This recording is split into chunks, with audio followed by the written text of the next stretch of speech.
ทานไซอุนทจันทร์ห้องอำนวยการโรงเรียนประถมหัวน้ำบากได้ให้สัมภาษณ์ว่าในศุกร์เรียน2025-2026โรงเรียนประถมหัวน้ำบากเมืองไซแขวงอุดมไซมีนักเรียนทั้งหมด276คนหญิง117คนในระยะผ่านมาโรงเรียนของพวกเขาแม่นได้รับการสนับสนุนกิจกรรมอาหารเที่ยงในโรงเรียนโดยในปี 2008 และปี 2014 เริ่มต้นโครงการอาหารว่างยามเช้าและได้พัฒนามาเป็นโครงการอาหารในโรงเรียนมาฮอดปี 2015 ได้เปลี่ยนมาเป็นโครงการอาหารในโรงเรียนอย่างเป็นทางการพอมาฮอดปี 2019 โครงการอาหารในโรงเรียนได้ถูกเสื่อมเข้าเป็นส่วนหนึ่งของแผนงานอาหารในโรงเรียนแห่งชาติรวมทั้งการสร้างห้องอาหารเรือนครัวและระบบน้ำประปาตกมาฮอดปี 2024 เริ่มโครงการอาหารในโรงเรียนที่นำไส้ผลผลิตภายในท้องถิ่นเพื่อช่วยชาวเกษตรกรขนาดน้อยในการเลี้ยงไก่ไข่สวนครัวหนองป่าและสนองผลผลิตเข้าสู่โรงเรียนซึ่งระยะพันมาน้องนักเรียนของพวกเขาการทำเรียนก็ใช่ว่าบ่ท่านได้ดีเท่าที่ควรหลังจากโครงการอาหารเขาได้เข้ามาแล้วเห็นว่าน้องนักเรียนของพวกเขาก็มีความสนใจ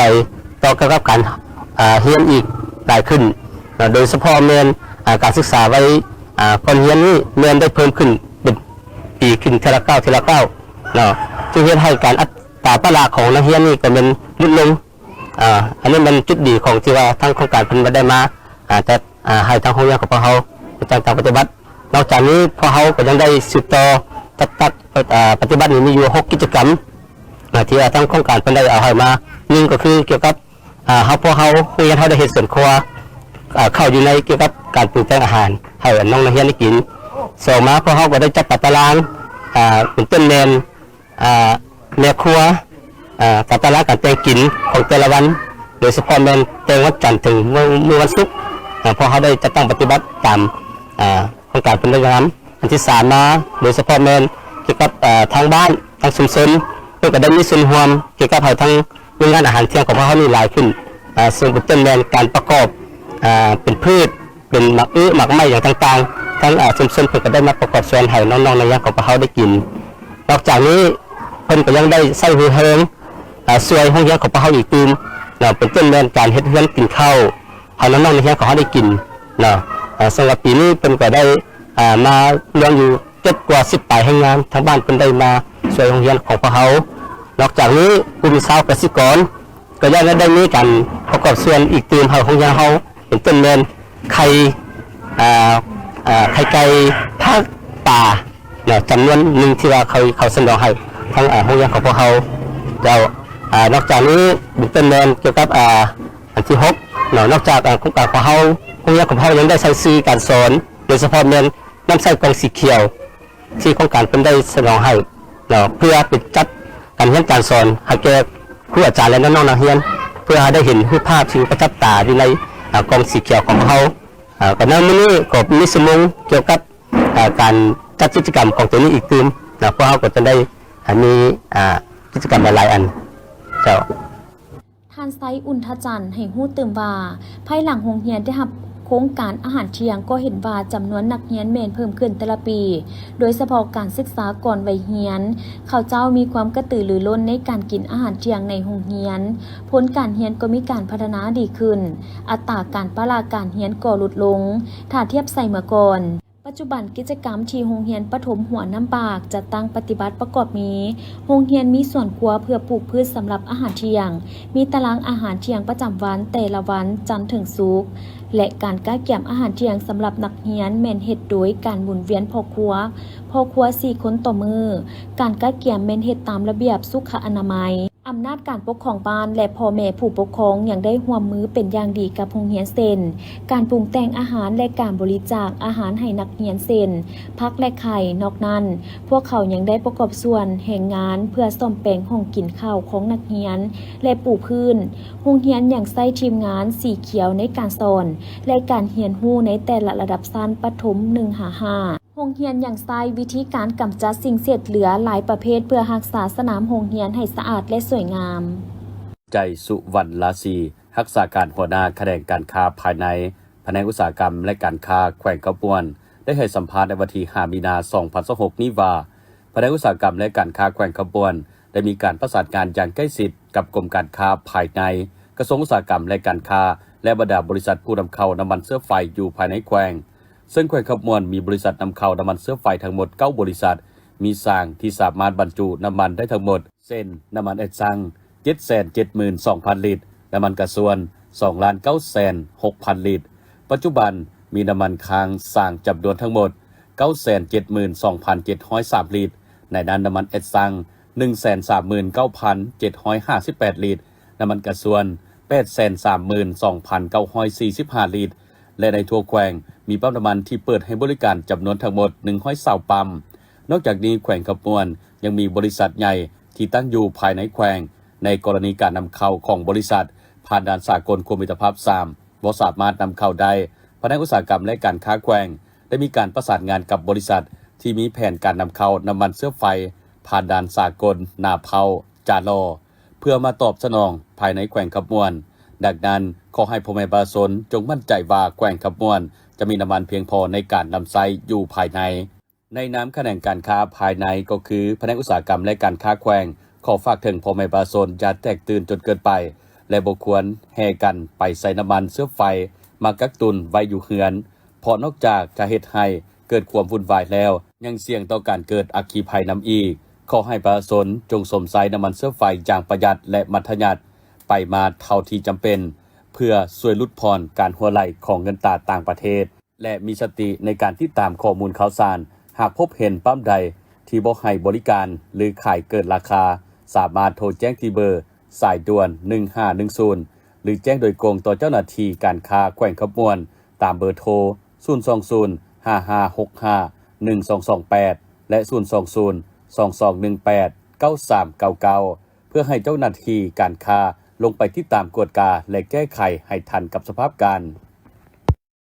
เมื่อเว้าถึงบทบาทหญิงชายในปัจจุบันแม่นได้รับการส่งเสริมอย่างเท่าเทียมโดยเฉพาะแม่หญิงลาวแม่นได้มีความสามารถและมีบทบาททางด้านการเมืองด้านธุรกิจและด้านอื่นๆเทียบเท่ากับผู้ชายที่เป็นแบบอย่างและเป็นต้นแบบให้กับคนแต่ละยุคแต่ละสมัยเป็นต้นแม่นคนหุ่นใหม่ที่เริ่มมีบทบาททางสังคมและต้นแบบทางด้านธุรกิจในยุคดิจิตอล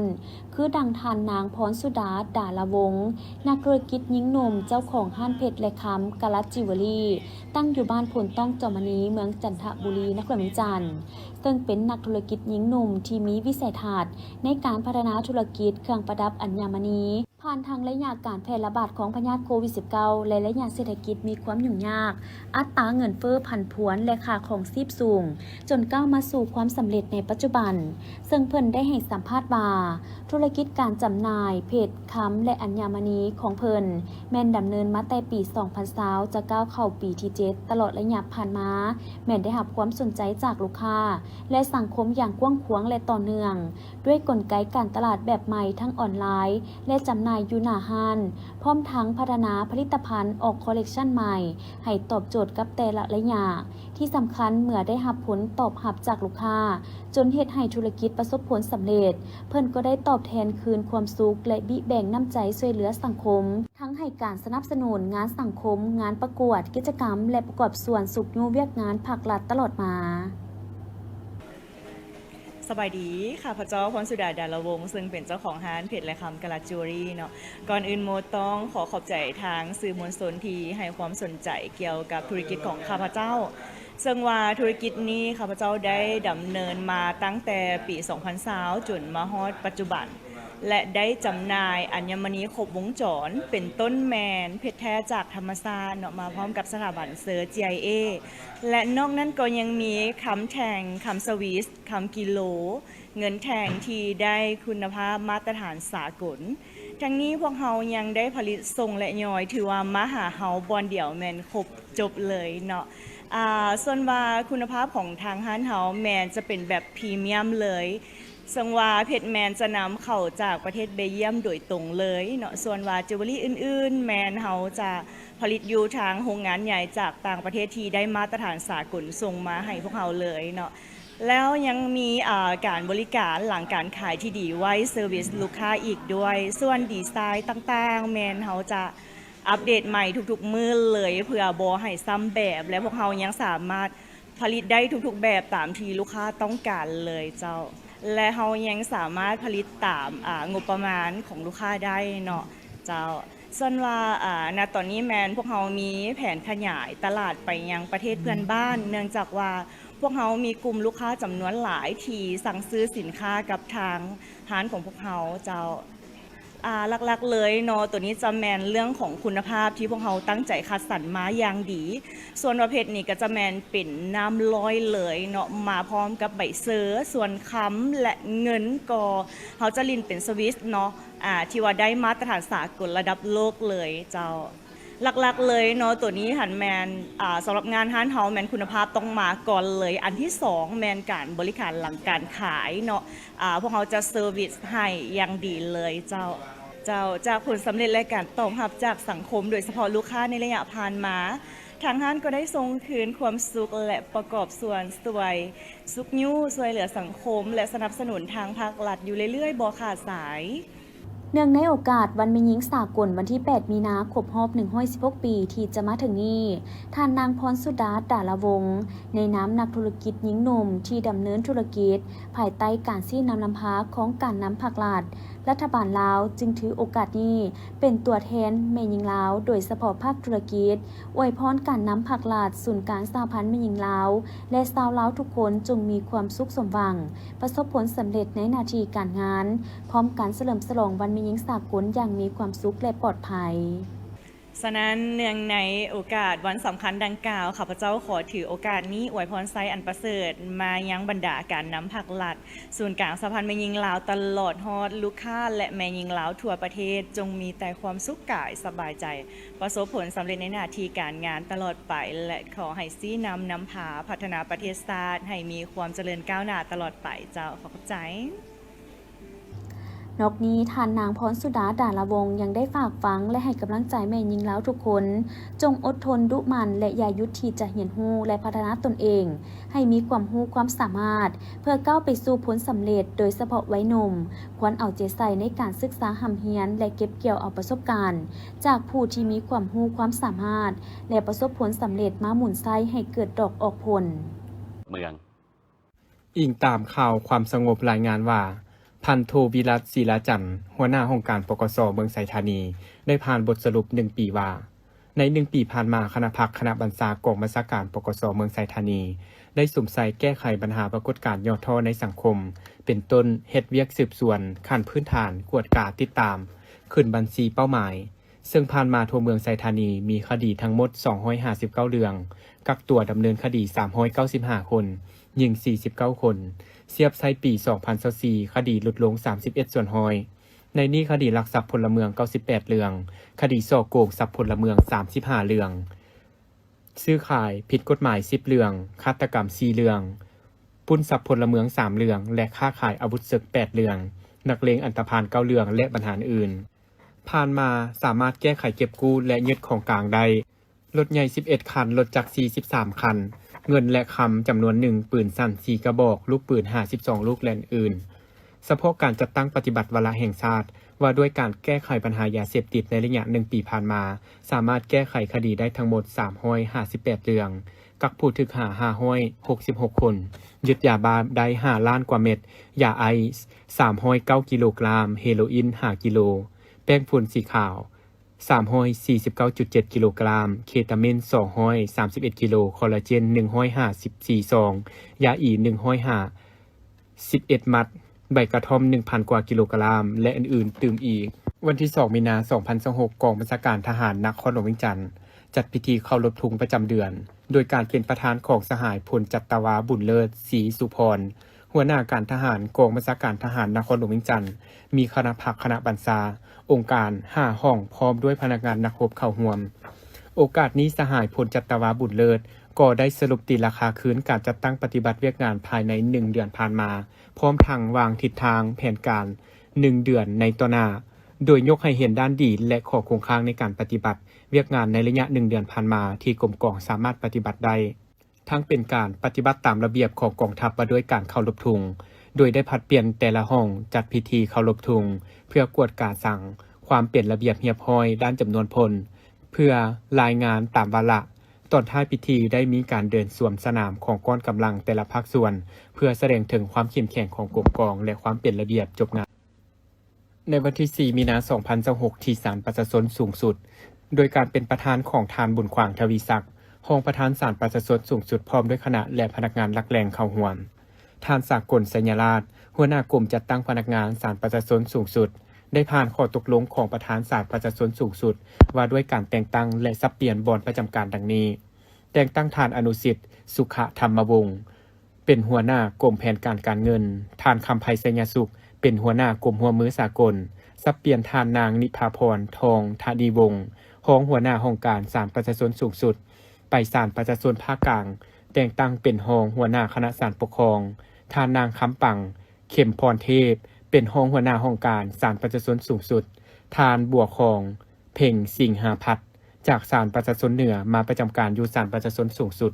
โอกาสดังกล่าวทานบุญขวางทวีศักดิ์ได้ขึ้นประดับธนูบามอบข้อตกลงและมีความเห็นโอโลมชี้นำโดยเน้นหนักให้ผู้ที่ได้รับการแต่งตั้งเอาใจใส่เป็นต้นแมนยกสูงบทบาทการนำพาของพรรคเข้าในการพิจารณาตัดสินคดีรับประกันการดำเนินคดีให้มีความว่องไวและมีคุณภาพเพิ่มทวีความเป็นเอกภาพและเอกราชของผู้พิพากษาและปกป้องความยุติธรรมอย่างเข้มงวดหันลงรากฐานและสมทบแน่นกับขบวนการเกี่ยวข้องเพื่อรับใช้ประชาชนให้ดีขึ้นในตอนเช้าของวันที่ 10 มีนาคม 2026 อยู่ที่นครหลวงเวียงจันทน์ได้มีพิธีเปิดบริการแล่นรถเมล์ด่วน BRT อย่างเป็นทางการ โดยการเข้าร่วมของท่านคำสวรรค์โคตรไซกรรมการภาคหัวหน้าคณะโฆษณาอบรมนครหลวงเวียงจันทน์ท่านนางอัมไพวรแก้วประดิษฐ์รองหัวหน้ากลุ่มขนส่งกระทรวงโยธาธิการและขนส่งมีต่างหน้าแผนกโยธาธิการและขนส่งนครหลวงเวียงจันทน์พร้อมด้วยภาคส่วนที่เกี่ยวข้องเข้าร่วมในพิธีท่านคำพันธ์วันธนาหัวหน้าโครงการขนส่งแบบยืนยงในตัวเมืองนครหลวงเวียงจันทน์ได้กล่าวว่าระบบรถเมล์ด่วน BRT อยู่นครหลวงเวียงจันทน์ได้รับการออกแบบระดับสากลจุดประสงค์เพื่อยกระดับคุณภาพระบบขนส่งสาธารณะและใส่แก้ไขปัญหาการสัญจรแออัดอุบัติเหตุตามท้องถนนทั้งเป็นการส่งเสริมสภาพแวดล้อมตัวเมืองอยู่นครหลวงเวียงจันทน์เพื่อรับประกันการบริการเต็มรูปแบบในมม.นี้การนำนครหลวงเวียงจันทน์และกระทรวงโยธาธิการและขนส่งจึงเป็นเอกภาพสูงเปิดบริการแล่นทดลองรถเมล์ด่วน BRT แบบบกเก็บเงินเป็นเวลา2เดือนนับแต่วันที่ 10 มีนาคม 2026 หาวันที่ 9 พฤษภาคม 2026 สำหรับเวลาการให้บริการวันจันทร์หาวันอาทิตย์เริ่มแต่เวลา 6:00 น. หาเวลา 22:00 น. ในชั่วโมงฮิบด่วนตอนเช้าเวลา 6:00 น. หา 9:00 น. ตอนแลงเวลา16 โมงหา 18 โมง 00 นาที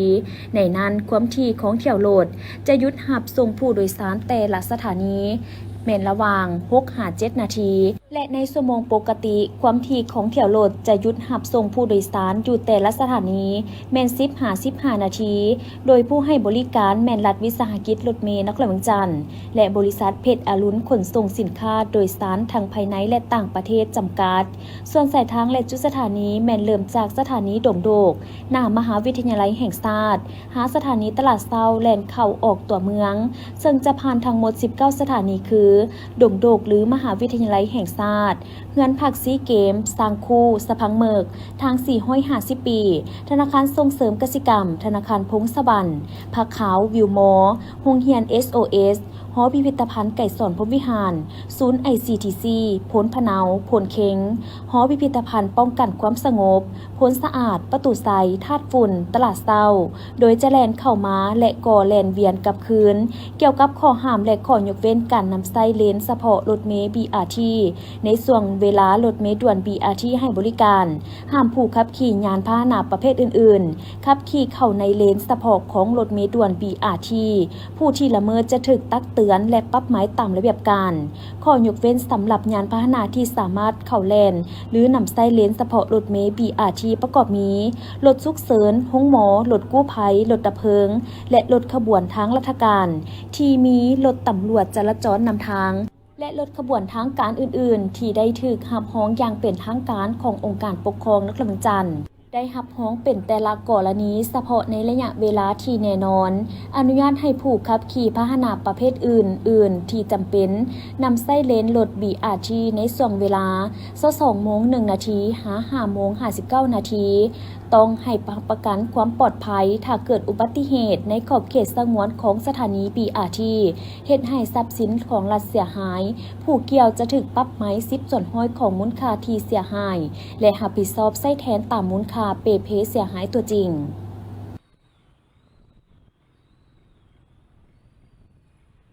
ค้ามนุษย์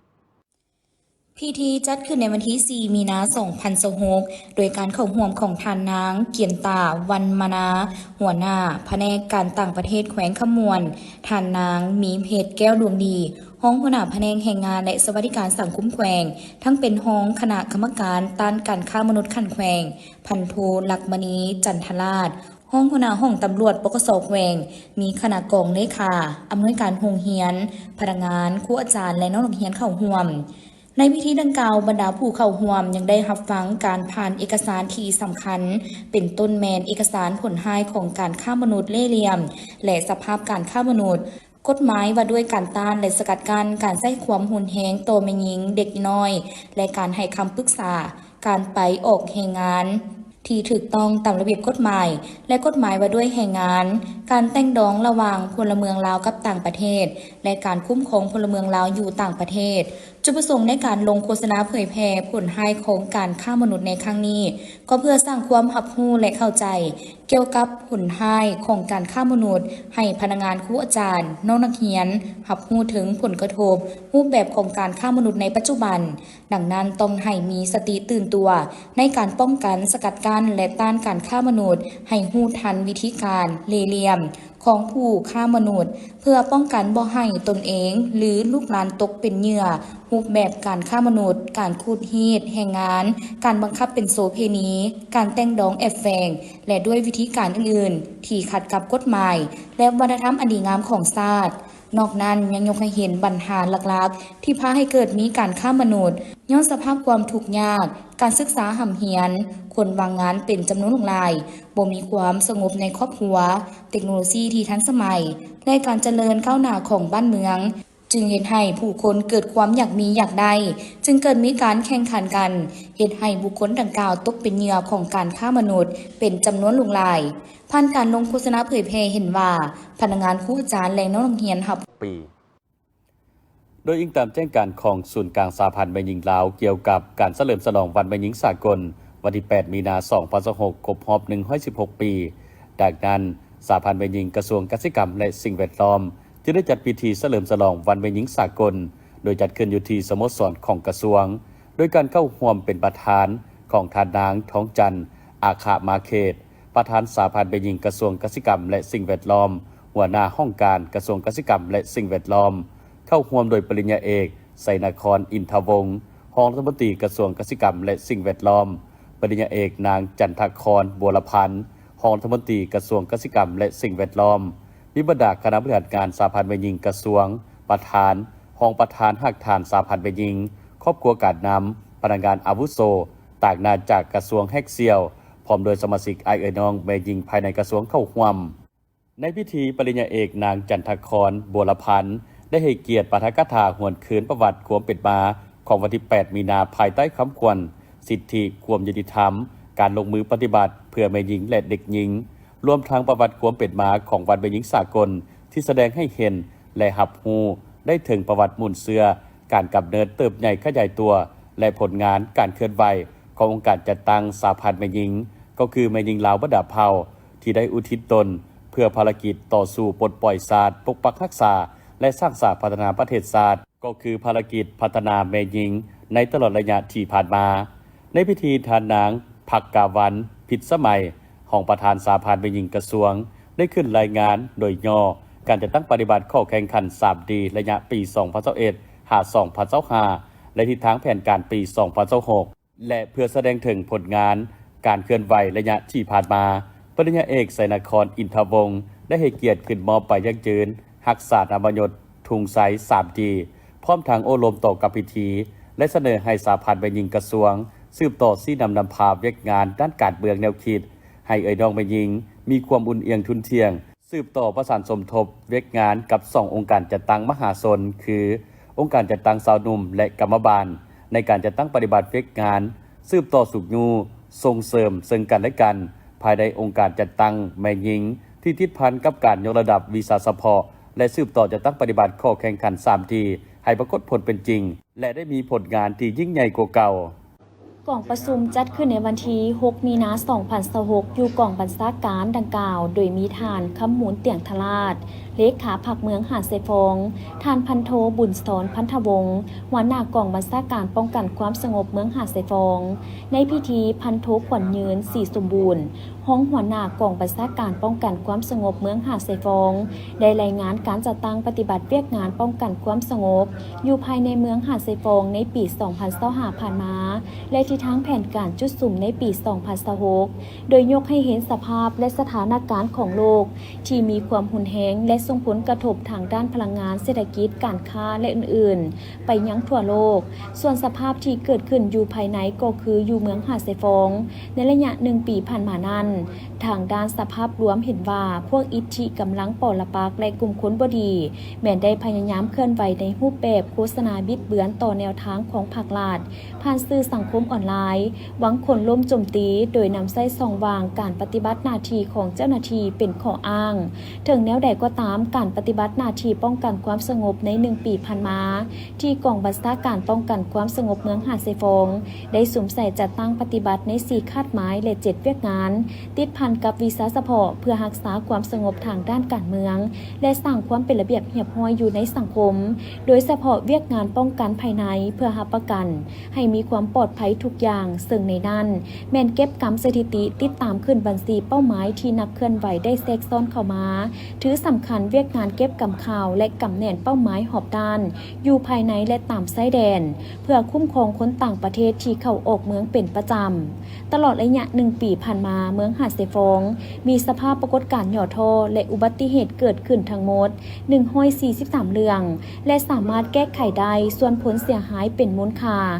950 ล้านกีบมีผู้เสียชีวิตจากอุบัติเหตุ26 คนหญิง5 คนแก้ไขสภาพปรากฏการณ์หย่อท่อที่เกิดขึ้นได้148เรื่องกักตัวได้115 คนสกัดการปราบปรามการผลิตค้าขายยาเสพติดติดพันกับวาระแห่งชาติเกี่ยวกับการแก้ไขปัญหายาเสพติดแนะใส่เหตุให้ปัญหายาเสพติดลดน้อยถอยลงเทอละก้าวสำหรับทิศทางและแผนเวียกจุดสุ่มต่อหน้าในปี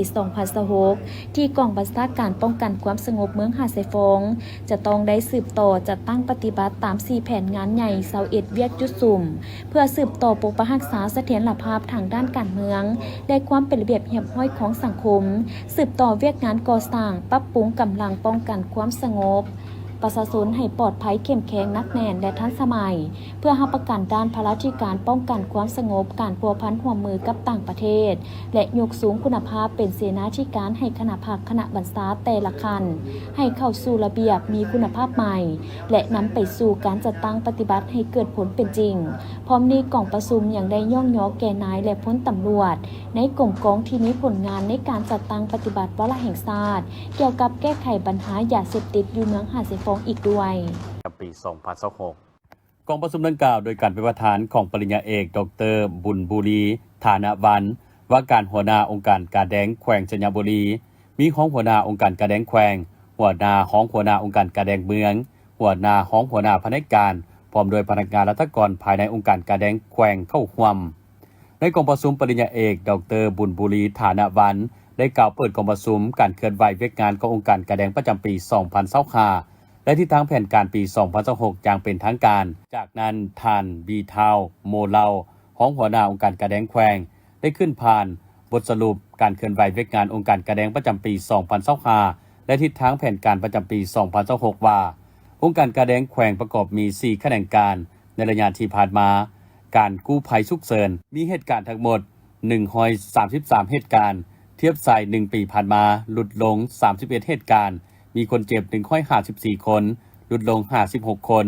รับส่งคนเจ็บต่างเมืองและต่างแขวง16ครั้งลดลง5ครั้งเสียชีวิต20คนเพิ่มขึ้น9คน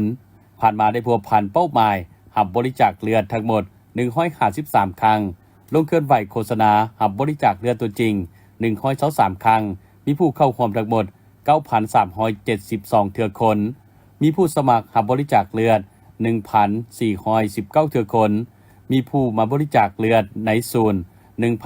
1,987 คน รวมทั้งหมด 3,406 เทื่อคนหญิง 2,057 เทื่อคนได้รับเลือดทั้งหมด 3,406 ธงเทียบใส่แผนการเท่ากับ 100.17 ส่วนห้อย ในนี้มีผู้บริจาคเลือดต่อเนื่อง 50 ทาน และพนักงานองค์การกรมกองสมัครใจบริจาคเลือด20 ธงผ่านการจัดตั้งปฏิบัติเวียกงานกองทุนเลือดระยะ 1 ปีผ่านมา ตัวเลขคาดคะเนจัดเก็บปี 2025แม่น 570 ล้านกว่ากีบ ปฏิบัติใด 400 ล้านกว่ากีบ เท่ากับ 70.43 ส่วนห้อย ภายหลังหัก 10 ส่วนห้อยให้บ้าน และ20 ส่วนห้อยให้กับเมืองที่บ่มีการแดง 30 ส่วนห้อยให้เมืองที่มีห้องการกาแดง และ 10 ส่วนห้อยให้กับกำลังประกอบอาวุธ เป็นเงินเรือ ต้องมอบให้กับค่าเงินแห่งชาติจำนวน 326 ล้านกว่ากีบข้างมอบตัวจริง 148 ล้านกว่ากีบ สั่งรวมตัวเลขมอบปี 2024 และ 2025 ที่ได้มีการจัดมอบเข้าคลังเงินแห่งชาติในปี 2025 ได้ทั้งหมด 326 ล้านกว่ากีบ จากนั้นผู้เข้าร่วมได้รับฟังการประกอบกับคิดขับเข็นต่อกับบทสรุปการจัดตั้งปฏิบัติเฟกงานขององค์การกาแดงแขวงสัญญาบุรีที่ผ่านมาจากบรรดาเมืองแขนงการเป็นต้นแมนการประกอบกับคิดขับเข็นแนะนำเฟกงานแขนงโฆษณาค้นควยแหล่งทุนและช่วยเหลือบรรเทาทุกข์แนะนำเฟกงานแขนงการส่งเสริมสุขภาพสุมชนการระดมเงินเข้ากองทุนเลือดเกี่ยวกับการแจกจ่ายเงินสดให้กับประชาชนที่ได้รับผลกระทบจากพายุวิภาในกองประชุมได้มอบใบย่อผลงานดีเด่นให้แก่ผู้ประกอบส่วนมอบเงินกองทุนเลือดปี 2025พร้อมทั้งรับฟังการโอ้ล้มของปริญญาเอกดร.บุญบุรีฐานะวันว่าการหัวหน้าองค์การกาแดงแขวงสัญญาบุรีตืมอีเรื่องกล่าวได้จัดขึ้นในวันที่ 4 มีนาคม 2026 นี้นำโดยท่านอุ่นแก้ววงศาประธานแนวเล้าสร้างศาสตร์เมืองอุทุมพรมีบรรดาประธานห้องประธานสาพันธ์แม่หญิงเมืองพนักงานองค์การเข้าร่วมทั้งนี้ก็เพื่อจารึกบุญคุณและคุณงามความดีของนักรบปฏิวัติกรรมกรและผู้ออกให้งานประดับเผ่าที่เสียสละชีวิตเลือดเนื้อปลดปล่อยประเทศชาติและปกปักรักษาประเทศชาติตลอดมาในโอกาสเดียวกันก็ได้เสื่อมซึมขบวนการต่อสู้ของแม่หญิงในทั่วโลกที่ทวงเอาสิทธิเสมอภาพระหว่างหญิงชายทวงเอาค่าแฮงและให้นายทุนลดผ่อนชั่วโมงเฮ็ดเวียกพร้อมทางทวงเอานโยบายต่อแม่หญิงในเวลาเจ็บป่วยถือพาและเกิดลูกยกให้เห็นภาระบทบาทและหน้าที่ของเอ่ยน้องสาพันธ์แม่หญิงลาวที่ได้เติบใหญ่ขยายตัวอย่างแข็งแรงเป็นต้นแม้นองค์การจัดตั้งสนธิสัญญาแถลงการของประชุมต่างๆเกี่ยวกับแม่หญิงในระดับสากลภาคพื้นและอาเซียนนโยบายความก้าวหน้าของแม่หญิงลาวเวียกงานการร่วมมือกับต่างประเทศและเวียกงานอื่นๆมาฮอดวันที่ 8 มีนาคม 1908 แม่หญิงจำนวน 15,000 คนได้เดินขบวนประท้วงอยู่ที่เมืองนิวยอร์กประเทศสหรัฐอเมริกาเพื่อประท้วงให้กับนายทุนลดผ่อนชั่วโมงเฮ็ดเวียกหยุดเสาการกดขี่ขูดรีดแรงงานเด็กและทวงให้แม่หญิงมีสิทธิ์ในการออกเสียงเลือกตั้งและการรับสมัครเลือกตั้งการเดินขบวนในครั้งนี้แม้นภายใต้คำควรข้าวจีและดอกกุหลาบมาถึงปี 1910 กระบวนการต่อสู้ของแม่หญิงได้แผ่ขยายเป็นวงกว้างออกไปสู่ประเทศนายทุนอยู่ทวีปยุโรปและปีนี้เองกองประชุมผู้แทน100 กว่าคนจาก 17 ประเทศได้เข้าร่วมกองประชุมดังกล่าวได้รับรองและตกลงเอาวันที่ 8 มีนาคมของทุกๆปีเป็นวันแม่หญิงสากลซึ่งปี 2026 นี้มีคำควรว่าสิทธิความยุติธรรมการลงมือปฏิบัติเพื่อแม่หญิงและเด็กหญิงทุกคนที่สโมสรปกครองเมืองอย่างเป็นทางการภายใต้การเป็นประธานของทานนางพิมพ์มีละบุญประธานสาพันธ์แม่หญิงเมืองคำโดยเป็นเกียรติเข้าร่วมของทานวันไซอินปัญญาเลขาพรรคเมืองมีคณะประจำพรรคเมืองกรรมการพรรคเมืองคณะบริหารงานสาพันธ์แม่หญิงเมืองประธานห้องประธานสาพันธ์แม่หญิงบรรดาอ้อมข้างเมืองพร้อมโดยสมาชิกแม่หญิงและแขกถึกเชิญเข้าร่วมในโอกาสดังกล่าวทานนางพิมพ์มีละบุญประธานสาพันธ์แม่หญิงเมืองคำได้ผ่านประวัติความเป็นมาของวันที่ 8 มีนาในนั้นได้ยกให้เห็นการกำเนิดเกิดขึ้นในท่ามกลางสภาพเศรษฐกิจของพวกศักดินาและนายทุนขยายตัวลงจากโครงงานอุตสาหกรรมของนายทุนได้มีการขยายตัวสร้างความหักมีเฮ็ดให้พวกนายทุนแต่สัมผัสยิ่งเพิ่มความทุกข์ยากลำบากให้แก่สาวผู้ออกให้งานเว้ารวมว่าเฉพาะก็คือกรรมกรเพศหญิงที่อยู่ภายใต้ระบอบศักดินานายทุน ที่ถูกข่มขู่ขูดหีดหนักหน่วงเฮ็ดเวียกมื้อหนึ่งหลายชั่วโมงแต่ได้รับค่าจ้างแรงงานด้วยราคาที่ถูกเฮ็ดเวียกบ่มีการรับประกันบ่มีระเบียบปกปักรักษาสุขภาพของแม่หญิงและเด็กน้อย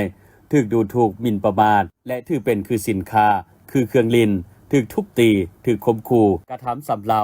และถูกไล่ออกจากเวียกในเวลาถือพาเวลาเกิดลูกเวลาเจ็บเป็นบ่ได้รับการปิดปัวดังนั้นกรรมกรแม่หญิงรู้สึกเครียดแค้นจึงได้สามัคคีกันลุกขึ้นต่อสู้ทวงให้พวกนายทุนโรงจักรโรงงานต้องแก้ไขชีวิตการเป็นอยู่มาในวันที่ 8 มีนาคม 1899 โดยมีชาวกรรมกรหญิงในโครงการตำแผ่นและตัดหยิบในเมืองนิวยอร์กสหรัฐอเมริกาได้จัดตั้งเต้าโฮมสุบนมและขัดขานต่อค่าแรงขั้นต่ำและสถานที่เฮ็ดเวียกที่บ่รับประกันต่อสุขภาพการประท้วงในครั้งนี้ได้ถูกตำรวจเข้าสลายและจับกุมจำนวนหนึ่งจากนั้นมาในวันที่ 8 มีนาคม 1908 แม่หญิงจำนวน 15,000 คนได้เดินขบวนอยู่ที่เมืองนิวยอร์กเพื่อทวงให้พวกนายทุนหลุดผ่อนชั่วโมงเฮ็ดเวียกหยุดเสาการกดขี่ขูดหีดแรงงานเด็กน้อยและทวงให้แม่หญิงมีสิทธิ์ในการออกเสียงเลือกตั้งและการรับสมัครเลือกตั้งภายใต้คำควรข้าวจีและดอกกุหลาบซึ่งข้าวจีหมายถึงเศรษฐกิจดีขึ้นและดอกกุหลาบหมายถึงคุณภาพชีวิตดีขึ้นตกมาฮอดเดือนกุมภาพันธ์ 1909 แม่หญิงอเมริกาได้จัดพิธีเฉลิมฉลองวันแม่หญิงสากลเป็นเทือทำอิฐและได้ต่อสู้มาถึงปี 1910 ขบวนใส่กองประชุมดังกล่าวได้จัดขึ้นในท้ายอาทิตย์ที่ผ่านมานี้ภายใต้การเป็นประธานร่วมของทานพันลอนแก้ววิเศษหองหัวหน้าแผนกกสิกรรมและสิ่งแวดล้อมแขวงบริคำไซ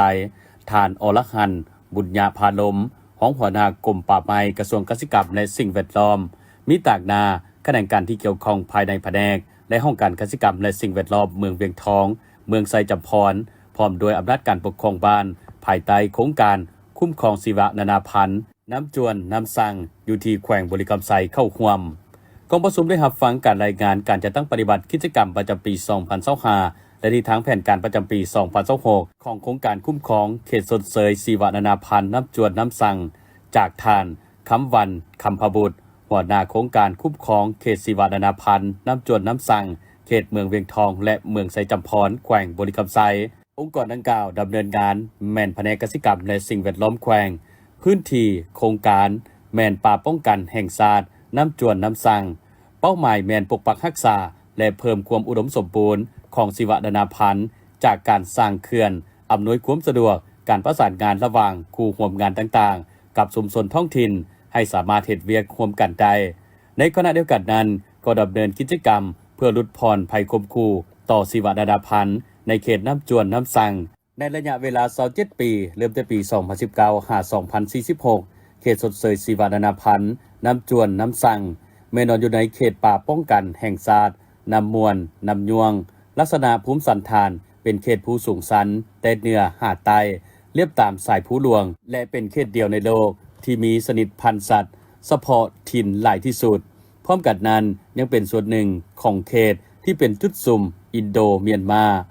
ซึ่งเป็นเขตที่ถูกกำหนดและหับห้องเป็นเขตที่อุดมสมบูรณ์ทางด้านชีวนานาพันธุ์เขตสดเสยชีวนานาพันธุ์น้ำจวนน้ำสั่งแม่นติดกับส่วนอุทยานภูมัดและเป็นมรดกอาเซียนพร้อมกันนั้นยังอยู่ใกล้กับหรือเสื่อมต่อกับหลายคงเขตป่าสงวนและป่าป้องกันเช่นเขตอนุรักษ์พันธุ์สัตว์ป่าหายากและใกล้จะสูญพันธุ์เขตภูสีทนเขตป่าสงวนแห่งชาติน้ำกระดิ่งเขตป่าสงวนขั้นแขวงภูจอมวอยและเขตป่าป้องกันแขวงผาผีฮองพร้อมกันนี้ในกองประชุมผู้เข้าร่วมยังได้ประกอบความคิดเห็นต่อบทรายงานทั้งนี้ก็เพื่อแน่ใส่เฮ็ดให้เวียกงานดังกล่าวได้รับการพัฒนาและปรับปรุงดีขึ้นเป็นก้าวๆพิธีดังกล่าวได้จัดขึ้นในอาทิตย์ที่ผ่านมานี้โดยภายใต้การเป็นประธานของทานบุญธงแก้วศรีญาประธานคณะกรรมการปกครองเมืองไซบัวทองทานอุดมไซรัตนะเหืองศรีห้องประธานกรรมการปกครองเมืองนิบรรดาทานในคณะห้องการสาธารณสุขเมืองผู้บริการห้องมอพร้อมโดยพนักงานแพทย์มอและพ่อแม่ผู้ปกครองเด็กเข้าร่วมทานบุญธงแก้วศรีญาได้กล่าวเปิดพิธีอย่างเป็นทางการเพื่อเห็นได้ความสำคัญในการจะตั้งปฏิบัติวันสักยากันพยาธิแห่งชาติยอดยาโปลิโอจึงมีแผนจัดขึ้นเป็น2 หอบในระหว่างวันที่2-12 มีนาคม 2026เป็นหอบที่ และวันที่23มีนาหาวันที่2เมษายน2026เป็นรอบที่2พร้อมทางเชิญบรรดาผู้เข้าร่วมพ่อแม่ผู้ปกครองพาลูกหลานของทานไปชักยากันพยาธิโปลิโอ